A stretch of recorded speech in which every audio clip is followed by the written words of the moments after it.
Hello friends. आज हम discuss करने वाले हैं एक बहुत ही हिडन जेम, एक ही ऐसी कंपनी जो कि फ्यूचर में पोटेंशियल रखती है मल्टी बैगर बनने का। उससे पहले मैं एक डिस्क्लेमर देना चाहूँगा, this is not a stock recommendation. ये केवल अपनी नॉलेज के लिए यूज़ कीजिएगा। चलो इस लेट्स स्टार्ट करते हैं। The company name is core Digital limited. Current price of the core Digital limited is 181, and market cap अगर आप देखेंगे तो 217 करोड़ है इसकी।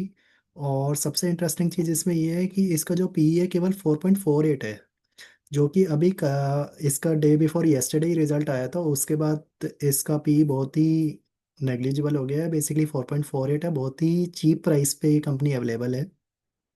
अगर आप इंडस्ट्री पी भी देखेंगे तो इंडस्ट्री पी भी 17 है, तो 17 के कंपैरिजन में ये 4.48 वन फिफ्थ वैल्यू है बेसिकली। और इवन अगर आप बुक वैल्यू भी देखेंगे इसकी, तो book value is 109 and the current price is 181। So as compare to the book value, also this company is very good.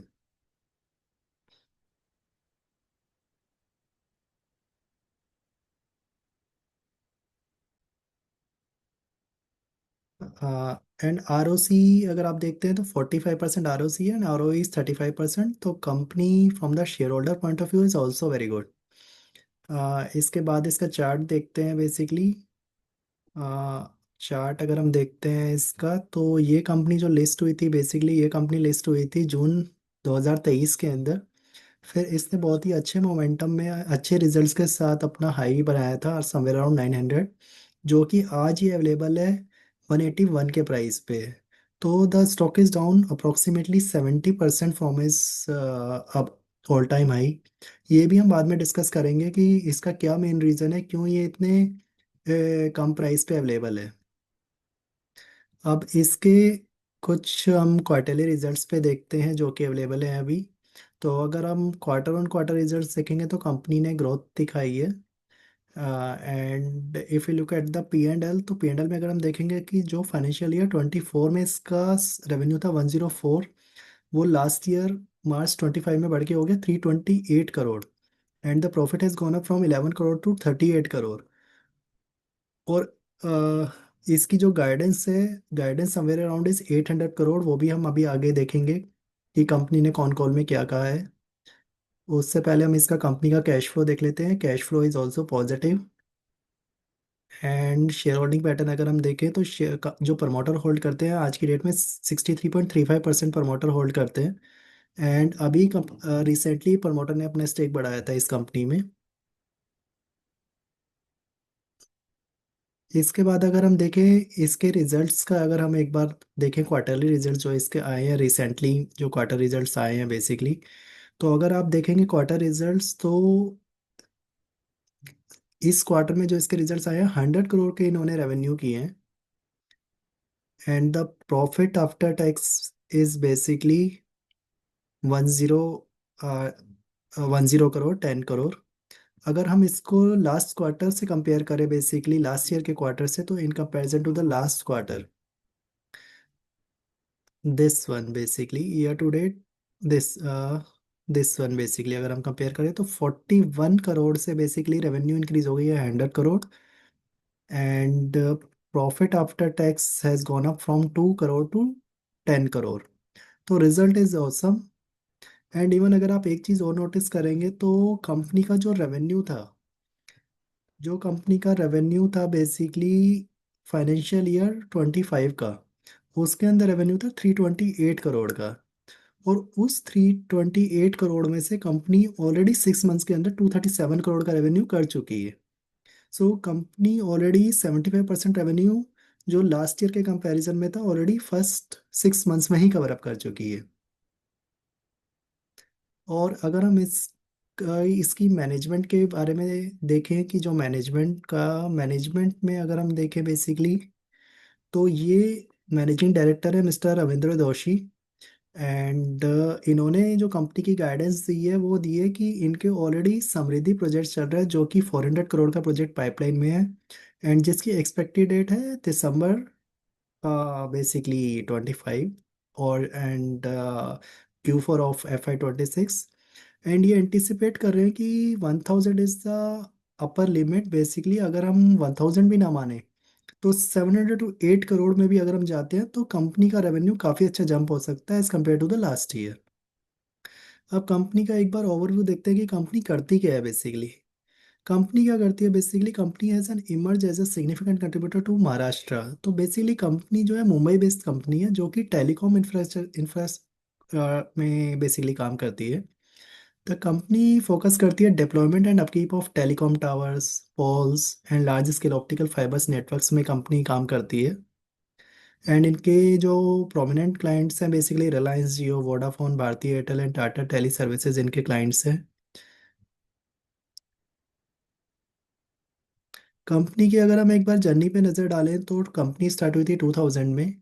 And 2000 से स्टार्ट होते होते बेसिकली जो कंपनी लिस्ट हुई 2023 के अंदर ये लिस्ट हुई थी कंपनी। एंड ये बेसिकली इनकी जर्नी है।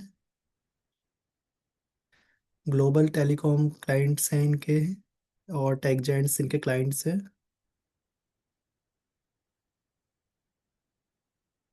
कंपनी की स्ट्रेटेजिक ग्रोथ देखें तो कंपनी ने सक्सेसफुली डेवलप किया है and now manage a 700+ kilometre optical fibre infra across Mumbai and neighbouring district in Maharashtra. Company ने रिसेंटली में कुछ एक्विजिशन किए हैं, जैसे कि कंपनी ने एक Franklin Telecom Private Limited acquire करी थी जो कि जुलाई 2024 में करी थी। And to improve the basically efficiency in telecom and infra projects, एक कंपनी इन्होंने एक्वायर करी थी बेसिकली जुलाई 9 2024 में। To basically broaden the expertise in engineering and civil infrastructure, एक कंपनी इन्होंने बेसिकली करी थी मार्च 19 2024 में। To basically diversify infrastructure capability to capture emerging opportunities.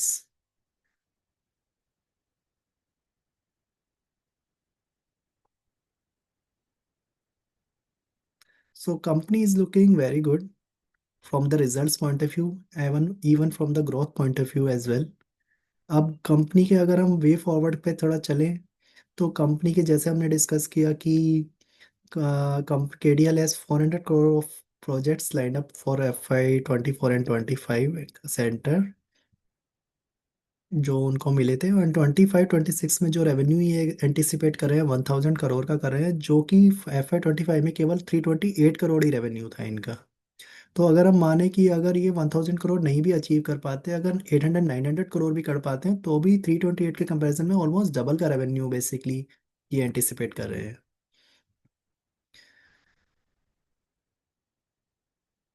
और उसके बाद अगर हम इसकी बेसिकली कॉन कॉल पे अब नज़र डालें तो जो लेटेस्ट कॉन कॉल हुई थी इनकी हुई थी September 25 के अंदर बेसिकली इनकी कॉन कॉल हुई थी।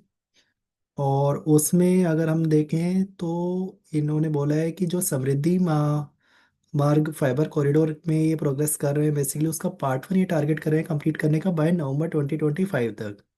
And telecom milestone revenue to start from दिसंबर 2025।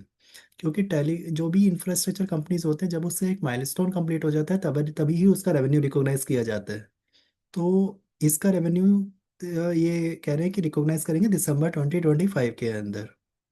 एक इन्होंने स्ट्रेटेजिक पार्टनरशिप भी करी है क्रेस्ट डिजिटल प्राइवेट लिमिटेड जो कि एक ब्रोकफील्ड की कंपनी है जो कि बहुत ही फेमस कंपनी है, to expand in building solutions and micro sites expected to meaningfully lift volumes and market reach के लिए।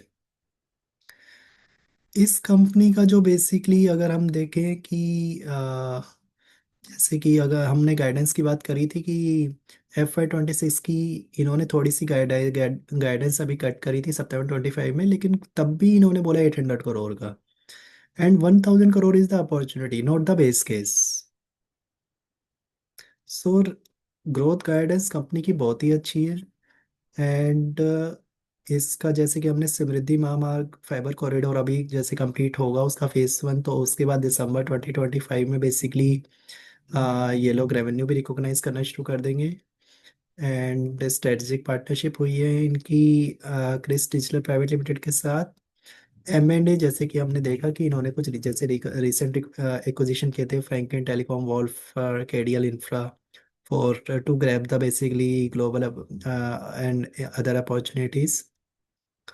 ऑर्डर पाइपलाइन इनका ऑलरेडी चल रहा है 400 करोड़ का, एंड ये एक्सपेक्ट कर रहे हैं गुड ऑर्डर्स, सम बेसिकली एटलीस्ट वन और टू बिग ऑर्डर्स ये लोग एंटिसिपेट कर रहे हैं इन H2 के अंदर।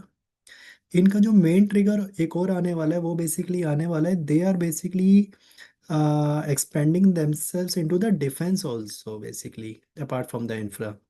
डिफेंस मैन्युफैक्चरिंग के अंदर ये बेसिकली एक मेटल 3D प्रिंटिंग बनाते हैं, जो इसका इन्होंने सबमिट किया है, submitted 3D printed full density metal components for an imported weapon system.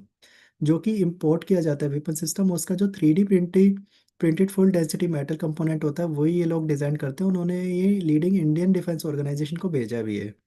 और ये एक्सपेक्ट कर रहे हैं कि 50, इनिशियल ऑर्डर एक्सपेक्टेशन है इनका कि first 50 pieces about 7 to 10 crore, and उसके बाद बेसिकली इनको बिग ऑर्डर्स मिलने की उम्मीद है। और ये कह रहे हैं कि ये एक ऐसा प्रोडक्ट है बेसिकली जो डिफेंस में बनाया जा रहा है जिसका कंपटीशन भी कोई नहीं है, बेसिकली यही बनाते हैं वो चीज़। This is the first time used in India in this form contrast to powder based metal painting with 50 to 60% density. और इन्होंने कहा कि we don't have any competitor hair.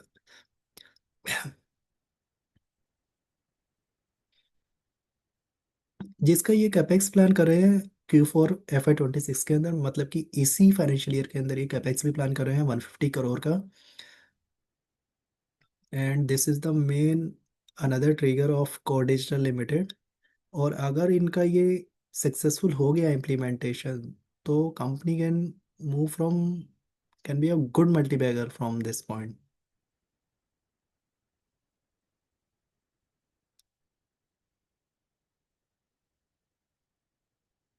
And if we look at this defense and all, so company can be a good multi-bagger।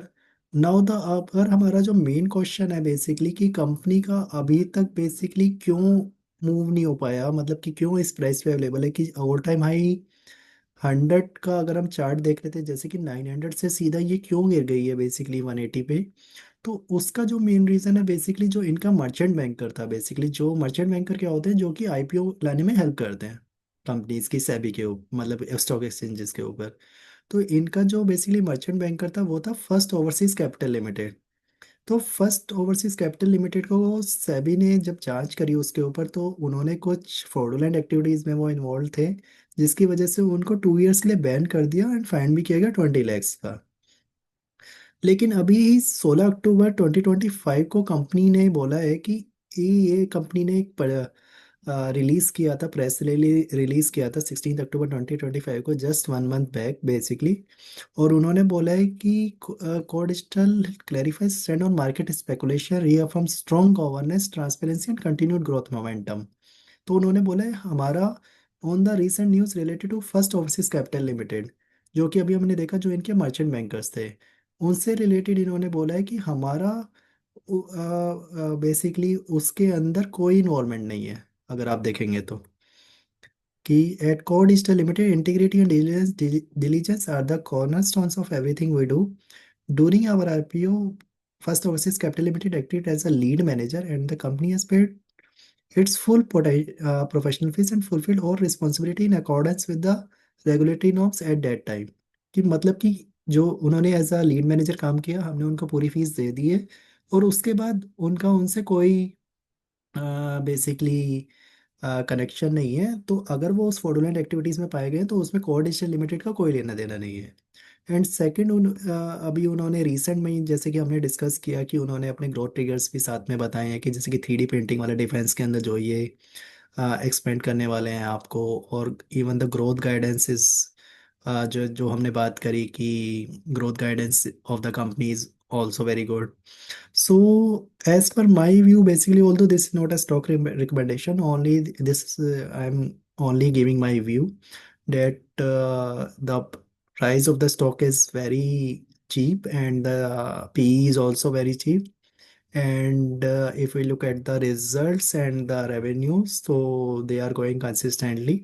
So this can be a good multi-bagger only due to this news of basically the merchant banker First Overseas Capital Limited, the stock is down by 70% from all time high.